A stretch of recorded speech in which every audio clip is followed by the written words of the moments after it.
Josh grew up in the small town of Dansville, Michigan. He packed up and left for the bright lights of Las Vegas to become an actor.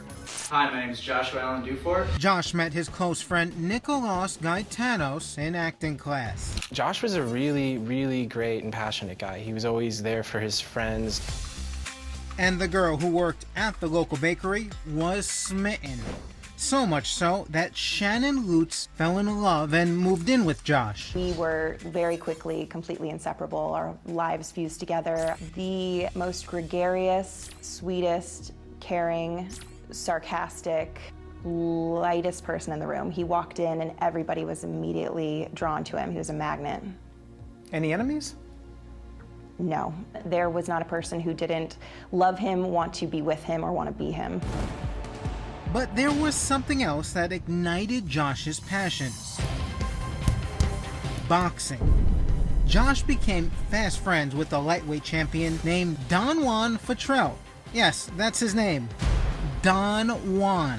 He came in and was a sort of mentor and helpful wing for Josh, and was seemingly a really great influence. Well, you say seemingly a great influence. Why do you have that caveat? From what Josh thought of him, he saw someone who was like a big brother and was trying to help him, but it would never pan out. They would be supposed to have lunch, supposed to work out together, supposed to have a little meeting, talk about their goals, and Don Juan would cancel on him. One of those goals, Shannon says, was to make bank selling t-shirts on the Vegas Strip. They just one day had an idea putting clever or cool looking designs on t-shirts. Don Juan said, okay, come over, jog over, we're gonna work out, and then we're gonna talk about this t-shirt business, and they never got to speak about it. Josh's acting coach, Shari Flaherty, worried about her star pupil climbing into the ring and taking punches. I got kind of confused about it, and I said, Josh, I thought you wanted to be an actor. You're gonna end up hurting your face. I mean, you think about those things, because we had booked him several commercials already at that time. And he mentions that I just have to last 3 rounds, I can make an extra $1,000, and I need the money. Shari says one day when she was complaining about the high cost of health insurance, Josh surprised her with a zinger. And he nonchalantly says, yeah, I have my health insurance now, I don't have to pay for it. And I go, health insurance? And he proceeded to tell me that DJ got me health insurance. And I looked at him and I go, what? Don Juan. Yeah, Don Juan. And I said, Don Juan got you health insurance? He goes, yeah. I go, what? Health insurance for a healthy 23-year-old athletic guy? That raised, suspicions to me, like, huh? Suspicions were raised even further one warm November evening. Shannon says Josh told her he was going to jog over to Don Juan's house, nestled in a gated community on a golf course. Do you remember the last conversation you'd had with Josh? We had never gotten in a fight before. I think we pecked each other aggressively on the cheek, and it was a see you later, and that was the last we spoke. Is that raw for you? I mean, the last time you had a conversation with Josh, you guys were fighting? Yeah, we had never, it had been sunshine and rainbows. But quickly, a menacing dark cloud would wipe out the sunshine forever. Shannon says on the way to Don Juan's, Josh left him a terrifying voicemail. So you're listening to these voicemails now, and what do you hear? There's 3 messages from Josh, and he said, these guys are here.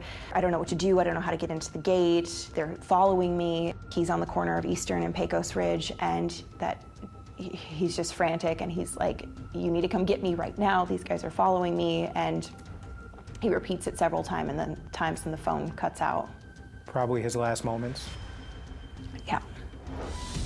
But who were they? Henderson, Nevada police say Josh was attacked.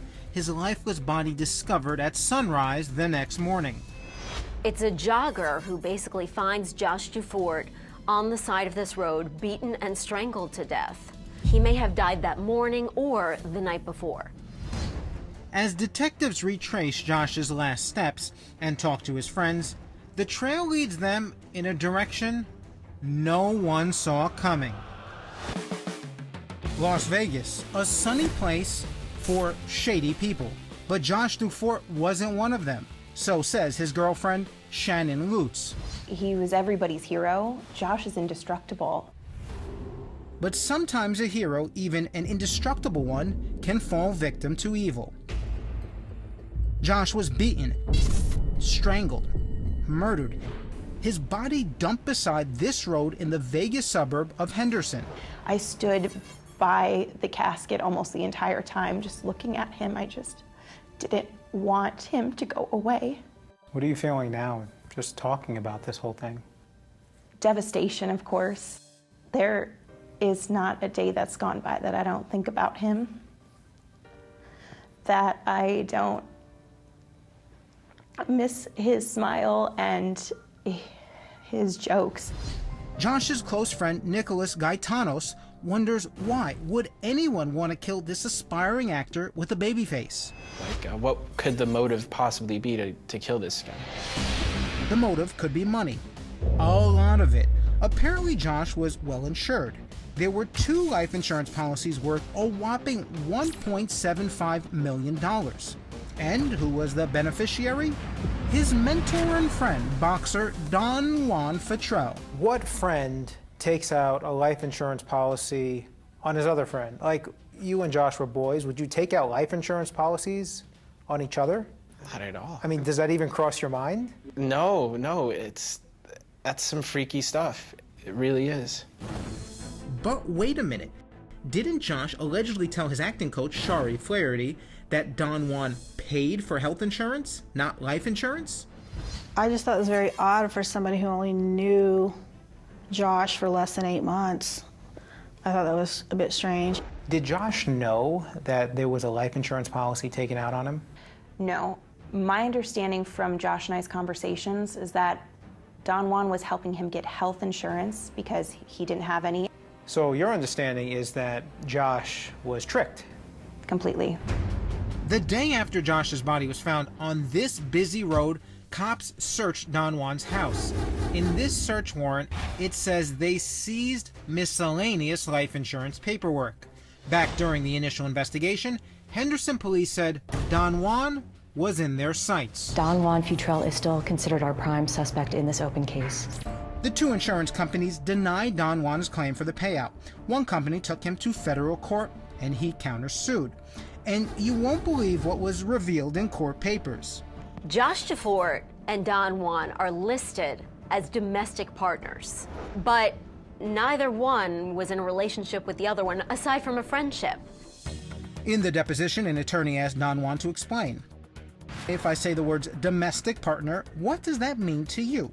Domestic partner mean like married or something? I don't know.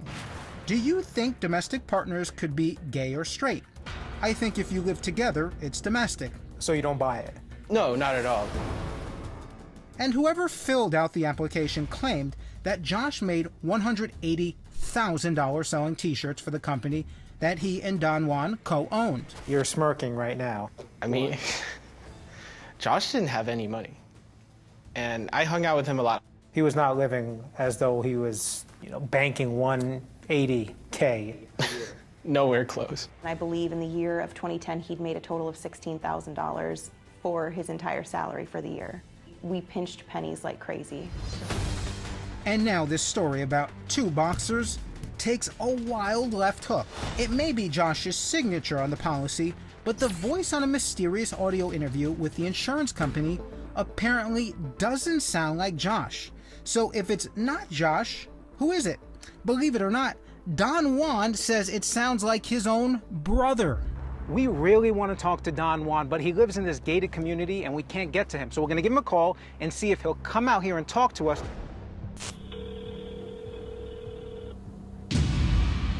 Don Juan, Jason Matera with Crime Watch Daily. We're doing a story on the murder of Josh Dufort, and your name came up in our interviews. We're hoping you can respond to some of these allegations made against you. Did you orchestrate Josh's murder, or is this just pure coincidence? He hung up. We called Don Juan a second time to ask him to sit down for an interview, but he hung up again. Even though court documents show Don Juan's brother allegedly was an imposter posing as Josh, cops have never charged Don Juan in connection with the killing. Our legal expert, Amy Dash, explains why that may be. Proving that someone submitted or played a role in a fake insurance application doesn't amount to charging someone with murder. So in order to arrest somebody and charge them with murder, you really need direct evidence connecting that person to the crime that was committed. You still miss him? Oh yeah. Still love him? I won't ever stop loving him. What do you miss most about Josh? I would say his sense of humor. He can make anybody smile. All that Shannon has left is this box. This is my Josh box. I guard it with my life. It's all that I have left of him. Shannon kept everything. Josh's doodles, movie tickets, even the t-shirt he wore the last day they spent together. I keep this box sealed up really tight and it still smells like him. I also keep his cologne, and I very infrequently, because it is an immediate sensory memory, take it out and I smell it and I'll immediately start crying all over again. Feels like yesterday and it feels like forever ago at the same time. For Shannon, yesterday does seem so far away. Her dream of spending forever with the love of her life was snuffed out on that dark day in the city where the neon lights never stop blinking. I think we could have and would have been together forever. And that's my whole course of life is different without him, and the world is missing out by not having him in it.